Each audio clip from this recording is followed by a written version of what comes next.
It's Monday, October 6th. Here's what you need to know. We've got rain moving east as a cold front drops into parts of the east and into the south. That's going to bring a cool area of Canadian high pressure, dropping temperatures at least into parts of the deep south. It doesn't move into Texas, into Oklahoma. Temperatures cooling down some for a few days, maybe across Oklahoma, but southerly flow starts to pick up as this high moves to the east and temperatures also go back up.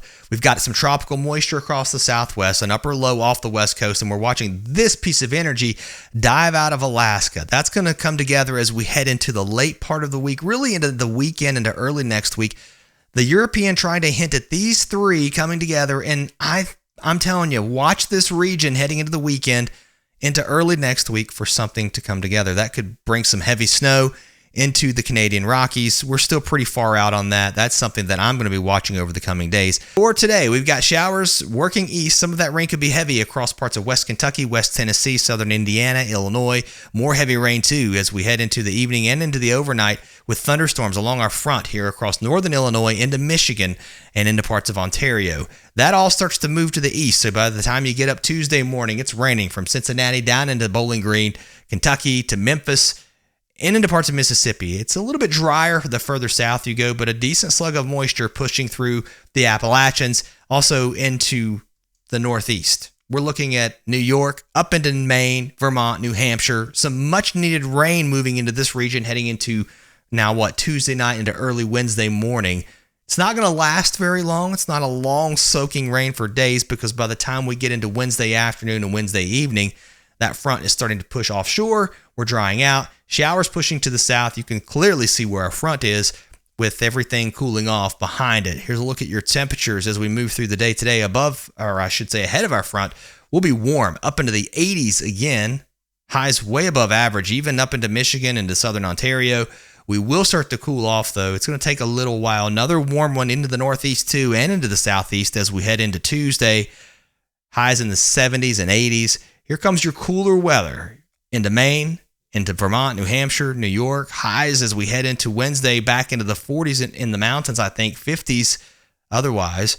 Lows at night as we head into Wednesday morning, pretty cold, dropping below freezing maybe in some areas. It looks like a widespread frost for a lot of the upper Midwest, well, I should say the Great Lakes into the northeast. Further to the west, we've got showers moving east along our front as we head through the day today. From Iowa, northeast into Wisconsin. That continues through the overnight. We start to dry out. Showers across Oklahoma, but it's going to be a pretty moisture-starved front back here, so not a lot of rain expected. And then some showers moving out of New Mexico into Texas. We're going to see that moisture stick around the far southwest all the way through Thursday with a few showers across this part of the country. Here's a look at your temperatures as we head into the afternoon today. Pretty hot across Texas.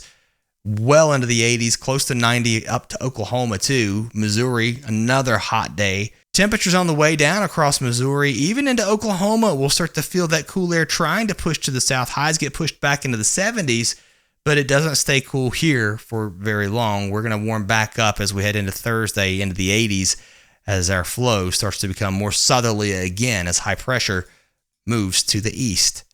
Across the west, relatively quiet for a little while here as we head through Monday and Tuesday. By Wednesday, we're starting to feel the influence of this upper low off the west coast.